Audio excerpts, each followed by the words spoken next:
Hello, Legacy Savers. Welcome to practice set number 2 for self-guided multiple choice review.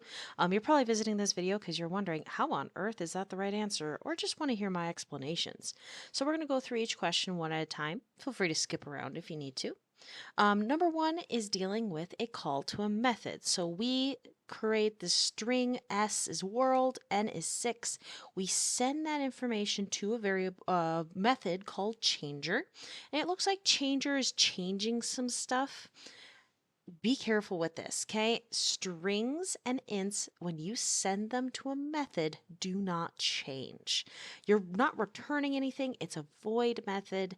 Nothing is going to change with S or N because X and Y are who is changing. So this one is a really silly one. Now, the problem with this, don't think about, well, if I send anything to a method, nothing changes. Arrays and array lists, those guys, and 2D arrays, in that regard, those ones actually will change value when you send them to a method due to the fact that it's a reference object. Strings are immutable, that's why they don't change, but arrays and array lists and 2D arrays and objects, all four of those things, if you send those to a method, they will change their values. So be careful when you're thinking through that.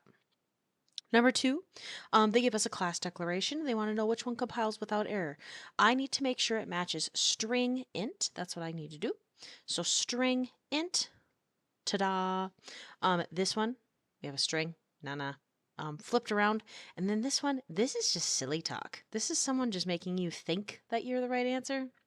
Don't pick that one. Bad idea. Can't access those variables. They're parameters. They're dead after that constructor is done. And number 3 is dealing with recursion, best thing ever. They didn't give you a value for num list, so I just picked some numbers. I said, you know what, 3, 5, 7, and 9. Why those numbers? Who's to say? But those are the ones I decided to pick. And then I just ran this code. So first call, remember you're going to do a stack. I'm going to start down here. Mystery 3, 5, 7, and 9 is my first thing.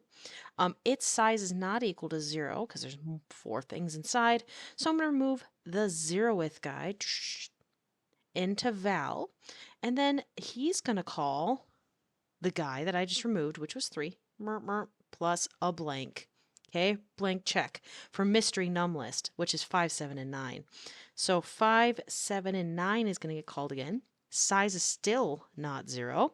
So I'm going to remove 5 and then call 5 plus blank check. That blank check needs to be answered by 7, 9, which is 7 plus blank check, right? Scratching out 7. And then I got mystery 9, which is still a size of 1. So I got to call 9, because I got to remove 9, right? Plus blank check. That blank check is M with nobody inside. Finally, a size of 0, which returns 0 according to my method right here. So then I got to just slowly go back. So 0 goes there, which is 9. 9 plus 0. Drop that 9 down. 7 plus 9 is 16. Drop that 16 down.